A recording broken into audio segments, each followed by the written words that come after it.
tous. Alors, pour parler d'audition, il va falloir comprendre comment fonctionne l'oreille et comment le son arrive jusqu'à notre cerveau et comment est-ce que nous comprenons les informations qui viennent de l'extérieur. Alors, cette oreille, on la voit, elle est à l'extérieur, mais elle est multiple. On la découpe en trois zones. L'oreille externe, celle que l'on voit, avec donc le pavillon qui sert d'entonnoir pour aller concentrer le son. Et ensuite, on a ce canal, le canal auditif externe, qui est à la fois cartilagineux ici, très souple et différent selon les patients, et ici osseux, et tout ça est recouvert d'une peau dont il faut prendre soin. Vous savez bien qu'il faut éviter tous les cotons-tiges.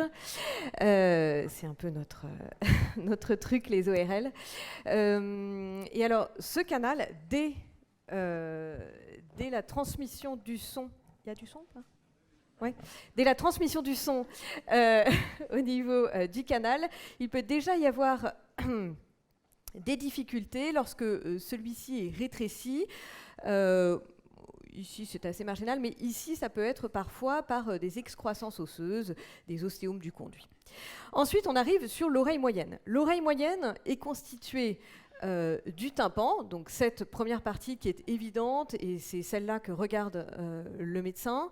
Et le tympan est donc une membrane tendue comme un tambour, avec le marteau. Le marteau, c'est le premier osselet.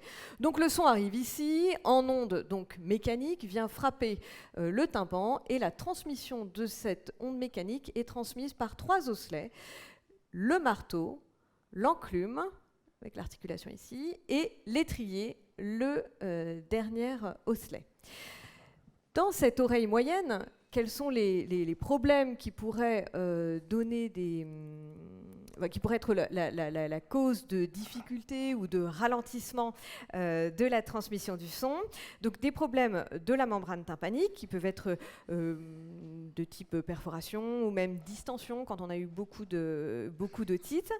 Ensuite, on peut avoir des problèmes au niveau des osselets eux-mêmes, avec de l'otite chronique, avec une érosion des osselets, et même parfois des pathologies qui peuvent être familiales, qui peuvent être génétiques, à type de blocage plutôt du troisième osselet, blocage de l'étrier, ankylose de l'étrier, qu'on appelle souvent autospongiose. Mais vous voyez bien que dans cette oreille moyenne, il y a cette cavité. Et c'est une cavité qui est recouverte de muqueuse, et c'est une cavité qui normalement est aérée, qui doit être normalement parfaitement aérée, et cette aération et cet équilibre des pressions se fait ici, par la trompe d'Eustache. Vous savez les problèmes que l'on peut avoir quand on plonge, fait de la plongée ou que l'on prend l'avion. Et les problèmes de la trompe d'Eustache, la rhinite, l'allergie et toutes sortes de choses qui peuvent nous donner des problèmes de trompe d'Eustache et donc causer une gêne et une surdité d'oreille moyenne. Mais ce qui va nous intéresser plus pour vous, ce sont la suite, c'est-à-dire l'oreille interne. Comment ça fonctionne? Donc on est arrivé avec notre onde mécanique, on est toujours dans l'onde mécanique, on arrive ici à l'entrée de l'oreille interne. Et alors l'oreille interne, c'est ce magnifique organe qui s'appelle la cochlée, 2 tours et demi de spire, là, magnifique. Et dedans, il y a du liquide et des cellules neurosensorielles. Ce liquide, c'est à travers ce liquide que va se propager l'onde sonore, qui est toujours une onde mécanique, et c'est grâce aux cellules ciliées internes que le son passe d'une onde mécanique à une onde électrique qui va être transmise par le nerf auditif, à travers le ganglion spiral, puis après jusqu'au cortex auditif pour pouvoir avoir l'intégration au niveau du cerveau. Voilà.